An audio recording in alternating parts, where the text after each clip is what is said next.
Hi everyone, welcome to IDSKETCHING.com. My name is Spencer Nugent, and today we'll be taking a look at combining primitives. Now, the way this topic came about is we had a question submitted by one of our fans to questions@IDSKETCHING.com. You can always submit. And here it is. Hi, I'm an industrial design student who would love to see a tutorial on how to apply marker to some more complex shapes like cylinder combo with a sphere or something similar. Over and out. And it's from Anonymous. I don't know who it was from, but in any case, I took a look at this today, and here we go. So I have here a sketch of a sphere and a cylinder. Again, I kind of warmed up before this, so feel free to warm up before you actually decide to follow along. I'll be using primarily Prismacolor pencils, so I have a very thin and two thick lead Prismacolor pencils that I'll be using, as well as three markers, 30, 50, and 70% gray. And if you're not sure about markers, you can look at the section under the Sketch Lab under materials and find out more information there. And I also have a color combination which I'll be using in another video later of three purples. Here we go. Lilac, Parma Violet, and Violet. Okay, so here we have our sketch. We have a sphere and a cylinder, or a cylinder and a sphere. And rendering a cylinder or a sphere can be a little intimidating. And I'll go ahead and go through the process and then explain what's happening here as we go through. But essentially, you're going to want to follow the contour of the shape. So try to start with your lightest color or marker. In this case, it's a 30% gray marker. So I'm going to start with that here. When you apply your stroke, you want to do so quickly. You can let it dry a little bit and then reapply. And then that'll give you a darker tone as well. So let's assume that our light source is coming from the top right for both of these, and our shadow will be cast to the left of the object as it's drawn on the page.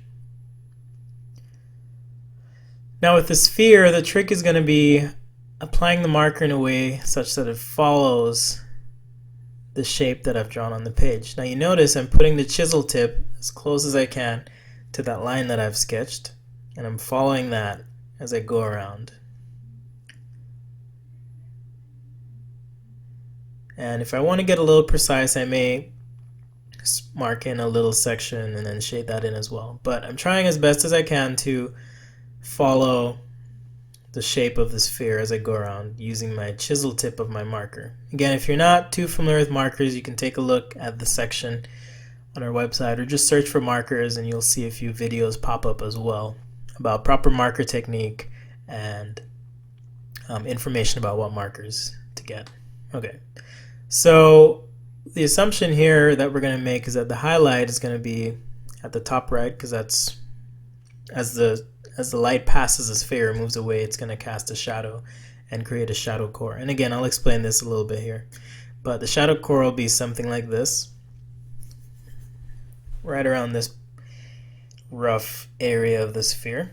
And so now I'm using my 50% gray, which is my mid-tone marker, to essentially create a little bit of a shadow. Now remember, a sphere is round all the way around, so as we move towards the left side of the sphere on the paper here, the surface is moving away from the light, and so that's going to create a shadow. So by using the 70% gray marker here, I'm creating a nice shadow core and really giving it some contrast and punch so that it really pops off the paper and reads really well. Now you may ask, why am I not shading all the way to the edge of this sphere? Well, the answer to that is, in any environment there's going to be reflected light, and by reflected light I mean if this sphere is sitting on a surface, even though it is casting a shadow, there will be some reflected light in the environment, and so that's going to give us the effect of a halo around the outside of the sphere. If you don't believe me, take a look at a real sphere in real life, something fairly polished, maybe a Christmas tree ornament, something like that. And then you'll start to see artifacts or things reflecting in the sphere as well as the shadow core and so on. Okay, so shading in my shadow as well, and this is how you just quickly show a sphere in this case. So again, here we have our highlight. Just label that. And right through that section we have a shadow core.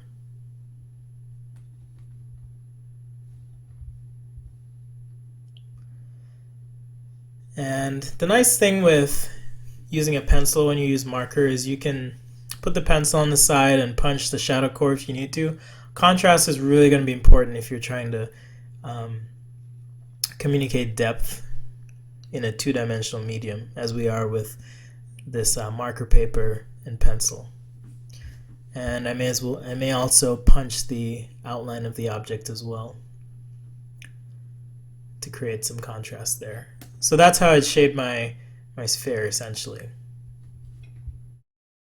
Okay, now a good tip that I learned in school a long time ago is you can take like an old tracing paper pad, cut off the edge, and you have a ruler. And the great thing about this ruler is it gives you an edge that absorbs the marker ink. Why is this important? Well, if you're using a plastic ruler, sometimes when you try to sketch a line or draw a line in, it'll pool under the ruler and then mess up your sketch. So this is the advantage of using a cardboard strip, because it really absorbs the ink. You can also use matte board. Okay, so cylinder, what's going to happen again, the side that's closest to the light, we're going to have a highlight, and then the side that's furthest away from the light, we're going to have a shadow core. And it's going to look something like this. So again, on the right, I've left that a little bit white or light. Now I've taken my 50% gray marker, and I'm starting to create a shadow core on this left side. That's, again, where the surface is turning away from the light. So think three-dimensionally. And I've taken my 70% gray and I'm punching the contrast in the shadow core area a little bit. And again, you want to just, if you're going to jump into this with markers, just remember light until you get it right. So start with your lightest marker, because you can always make it darker, you can't always make it lighter. So be aware of that as you're going forward. You may ask, why am I using a ruler? Well, again, it's not a matter of cheating, but it helps. Whatever you can do to help you get those straighter lines, that's fine as well. Okay, so with the top of the cylinder, we're going to use the principle of dark to light. So just think, again, if you're sketching in this two-dimensional medium, you'll want to create as much contrast as you possibly can. And the way we're going to do that is right where the highlight is, I'm gradating with my marker from dark, in this case 50% gray marker, to light, the 30% in white. So now you can see we have some nice contrast on the top of the cylinder. If you're not sure about your contrast that you have in your sketch, you can always squint your eyes, take a look at it. If it reads really well and looks like it's reading as a form or shape, then you're doing great. If not, then you may need to punch the contrast a little bit more.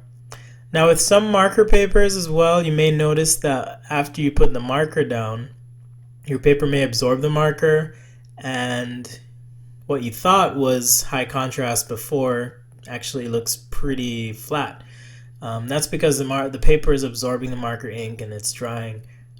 So it may not appear as punchy as it was before. So this is where you can come in with your pencil and punch your shadow core, or add just a little bit extra contrast. Or you can go over it again with one of the lighter markers like the 50 or 30% gray if you like. So just define our shadow area here and shade that in. But again, just remember, when you're doing a cylinder or a sphere, the side that's closest to your light source, and it's easier to just pick one light source. Obviously in reality there would be multiple light sources and light bouncing everywhere, but for simplicity's sake, in communicating form, we'll focus on just the one light source from the top left, or right in this case, sorry. Okay, so there we have a shadow. I'm using my darkest marker. In this case, again, it's a 70% gray. And just to show that this is on the surface, I've kind of darkened that line on the bottom of the cylinder. And then maybe just throwing in a little bit of reflection. I'm always trying to try new things, so here's a little reflection. Okay, so that's how I shade a cylinder in a sphere. Now, what does that all mean? How does this all happen? Hopefully you can see this pretty well, but what I've drawn here is a cross section of the cylinder. And the same principle kind of applies to the sphere as well. So it's as if I'm slicing through the cylinder. And I'm going to take a look at the shadow and the highlight that happens as a result when light is interacting with this object.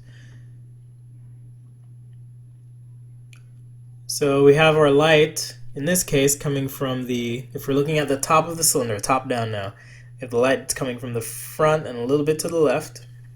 Okay. Now where the light's moving, it passes the object at that point. That's where we're going to have our shadow core. If the viewer is at that point, we're going to be seeing that shadow core right where the light is passing. So whatever is past that point is going to be in shadow. Okay?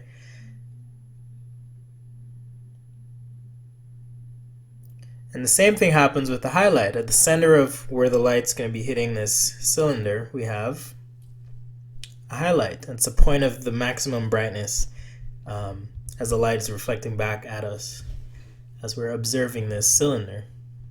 Okay, so now remember I said we're looking at a cross section. Well, this essentially means if we were to slice through this cylinder, if this plane that I'm drawing were to just cut right through it, here's our slice, that's what we're looking at. So on the left we have our shadow core, and on the right we have, on the right we have our shadow core, and on the left we have our highlight.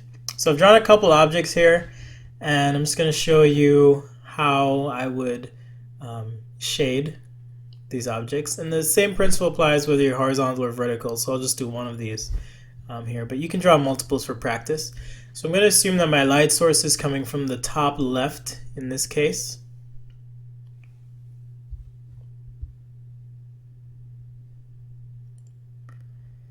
And I find it helpful sometimes to kind of outline what I'm going to be shading in. So I'm defining the shadow here a little bit.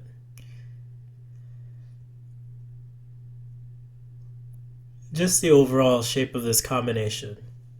If you're not sure about how this actually combines, a sphere is always a circle when you draw it. So a cross section of a sphere is going to be an ellipse. So just as this cylinder is intersecting with this sphere, it creates an ellipse where it's cutting off part of the sphere and intersecting. If you're not sure, or if you're curious, feel free to play around in a CAD package. Take a look at it. Combine a cylinder and a sphere, rotate it.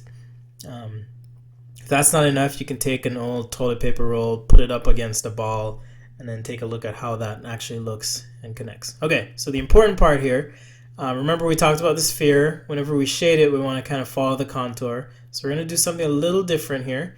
So define the highlight on the cylinder, and as it touches that sphere, you'll see that as I'm shading, I'm trying to follow the shape of the sphere. As I go through the middle, the line becomes a little straighter, and there you can see the shadow core is going to follow the shape or contour of the surface of the sphere. So it goes straight, and then it's going to curve into that spherical shape right there. It's going to curve right in. Okay? There we have our shadow. So this is my 50% gray. And now you can start to see how the form is reading. We've got our highlight. And now you can really see the shadow core being punched there. And again, I'm just following the shape of the sphere. Maybe there's a little bit of reflected artifact or something in there. And I can punch this more with my pencil if I like.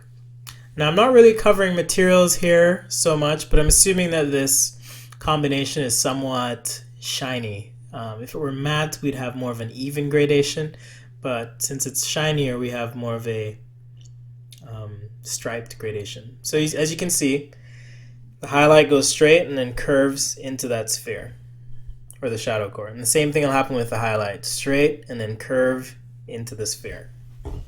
So I'll just add a little outline here